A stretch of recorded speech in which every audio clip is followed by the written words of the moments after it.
আজকের ভিডিওতে সবাইকে স্বাগতম জানাচ্ছি। আপনারা দেখতে পাচ্ছেন এখানে আমরা বেগুন আর আলুটা কেটে নিয়েছি, কেটে ওয়াশ করা হয়ে গেছে। আর এই পাশে বিলের পুঁটি মাছ আর টাকি মাছ রয়েছে। আমাদের বিল থেকে সংগ্রহ করা মাছ, এখানে পুঁটি মাছ আর টাকি মাছ বলে, কেউ কেউ চ্যাং মাছ বলে, যেটাই বলেন না কেন সেটা আছে।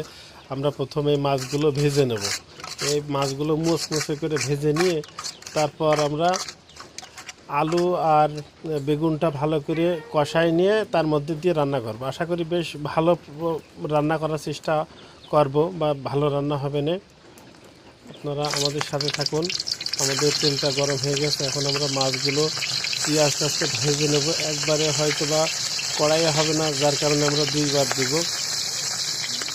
আপনারা দেখতে পাচ্ছেন বড় বড় মাছ যেগুলো আছে সেগুলো আমরা প্রথমে দিয়ে নিচ্ছি। এগুলো একটু জাল বেশি লাগবে, আর পুঁটি মাছ যেগুলো আছে এগুলো জাল একটু কম লাগবে, যার কারণে আমরা বড়গুলো প্রথমে দিয়ে নিচ্ছি। এবার ছোটো যে মাছগুলো আছে সেগুলো দেওয়ার চেষ্টা করবো। আপনারা দেখতে পাচ্ছেন যে আমাদের মাছ ভাজা কিন্তু প্রথম পর্যায়ে চলছে, আর বাকিগুলো রয়েছে। আমরা প্রথমেরগুলো উঠাইয়ে বাকিগুলো দিয়ে দিয়েছি কড়াইতে। আমাদের মাছ ভাজা শেষ পর্যায়ে চলে এসেছে। মাছগুলো বেশ মচমচে করে ভেজে নিয়েছি, এগুলো এখন আমরা উঠাই নিচ্ছি। মাছ ভাজা আমাদের কমপ্লিট হয়ে গেছে। এখানে দেখতে পাচ্ছেন মাছ ভাজা আমাদের কমপ্লিট হয়ে গেছে। এখন আমরা কড়াইয়ে তেল দিয়ে দিয়েছি। এখন মশলা যেগুলো আছে সেগুলো তেলের উপরে আস্তে আস্তে দিয়ে দেব। আমাদের তেলটা গরম হয়ে গেছে। পেঁয়াজ, মরিচ, জিরা যে মশলাগুলো ছিল সেগুলো দিয়ে নিলাম। এখন কিছু পরিমাণ ধনে গুঁড়ো দিয়ে নিলাম, প্রয়োজন মতো হলুদ এবং লবণ দেব। প্রয়োজন মতো লবণ দিয়ে নিলাম, নিয়ে এগুলো সুন্দর মতো ভেজে নেব। বেশ সময় ধরে নাড়াচাড়া করে ভেজে নেব। আপনারা দেখতে পাচ্ছেন যে আমাদের মশলাটা কিন্তু সুন্দর মতো ভাজা হয়ে গিয়েছে। এখন আমরা এটার মধ্যে পানি দিয়ে দেব। এই পানিটা ফুটে ওঠার সাথে সাথে আমাদের কেটে রাখা বেগুন আর আলুটা দিয়ে দেব। আপনারা দেখতে পাচ্ছেন যে আমাদের রান্না কিন্তু বেশ জোরালোভাবেই চলছে। আজ বেশ সময় পর আপনারা এখানে দেখতে পাচ্ছেন যে আমাদের যে মশলার পানিটা ছিল সেটা কিন্তু ফুটে উঠেছে। এখন এর মধ্যে কেটে রাখা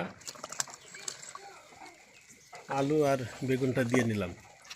এটা কিন্তু বেশ ভালো করে কষাতে হবে। এই কষানোতেই মনে হবে যে এটাতেই তরকারি হয়ে গেছে। আর বাকিটা পানি দিয়ে তারপরে মাছগুলো দিতে হবে। অর্থাৎ এই তরকারিটা এমনভাবে রান্না করতে হবে যেন এই কষানোর সময় মনে হয় যে তরকারি আর কোনো কিছু করা লাগবে না, এটা দিয়েই ভাত খাওয়া যাবে। যার কারণে আমরা বেশ সময় ধরে কষাই নিচ্ছি। এভাবে নাড়াচাড়া করে যেন বেগুনটা, কোনো বেগুনই আস্ত না থেকে সেদিকে খেয়াল রাখবেন। বেগুনটা যত সুন্দরভাবে গলে যাবে তত সুন্দর কিন্তু এই তরকারিটির স্বাদ আসবে। যার কারণে কিন্তু আমরা বেশ সময় ধরে নাড়াচাড়া করছি, আমরা যেন ভালো সিদ্ধ হয়। যার কারণে বারবার ঢেকে রাখছি। কিন্তু আমরা তারা লক্ষ্য করলে দেখবেন যে আমাদের কষানোর যে প্রসেস ছিল সেটা কিন্তু শেষ পর্যন্ত চলে এসেছে। এটার মধ্যে কোনো ধরনের পানি নেই। আমরা এটা বেশ সময় ধরে একটু নাড়াচাড়া করবো যেন বেগুনটা গলে যায় আর একটু ভাজা ভাজা মতো ভাব হয়। যার কারণে আমরা বেশ সময় নিয়ে কিন্তু এটা নাড়াচাড়া করছি। পানিটা একটু পরে দিচ্ছি। আপনারা দেখতে পাচ্ছেন যে কড়াইয়ের নিচে কিন্তু লেগে লেগে যাওয়া মতো হয়ে গেছে, বেশ ঘ্রাণও ছুটেছে আমাদের। এটা কিন্তু কষানো হয়ে গেছে। এখন আমরা ঝোলের জন্য পানি দিয়ে দেবো, অল্প একটু পরিমাণ পানি দেবো। আপনারা দেখলেই বুঝতে পারছেন যে আসলে খাবারের স্বাদটা হবে কি না, তরকারির স্বাদটা আসলে হবে কি না, সেটা আসলে দেখলেই বোঝা যাচ্ছে। আপনারা এখানে লক্ষ্য করলে দেখবেন যে আসলে জমে ক্ষীর হয়ে গেছে। আমাদের বেশ সময় জাল দেওয়া হয়ে গেছে, তরকারিটা ফুটে উঠেছে। এখন আমাদের ভেজে রাখা মাছগুলো আস্তে আস্তে আমরা এর মধ্যে দিয়ে দেবো। আর বেশি সময় লাগবে না আশা করছি তরকারি রান্নাতে। আমরা মাছগুলো দিয়ে আরও কিন্তু বেশ সময় ধরে একটু জাল দেবো, তাহলে এটা মাছের যে ঘ্রাণটা সেটা কিন্তু সমস্ত তরকারিতে ছড়াই যাবে। অনেকেই কিন্তু এই দেওয়ার সাথে সাথে নামায় নেয়, যার কারণে কিন্তু স্বাদটার একটু ডিফারেন্স থেকে যায়। আপনারা দেখতে পাচ্ছেন যে আসলে বেগুন, আলু আর বিলের মাছ সেই হবে। রান্নার ধরন দেখেই কিন্তু অনেকটা জাজ করা যায় আসলে এটা স্বাদ কেমন হবে। আমাদের ঘরোয়া পদ্ধতি দৈনন্দিন রান্না যে রান্না সেটাই কিন্তু আমরা করার চেষ্টা করি সব সময়।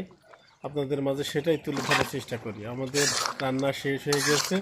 আমাদের সাথে থাকার জন্য এবং আমাদের ভিডিও দেখার জন্য সকলকে ধন্যবাদ।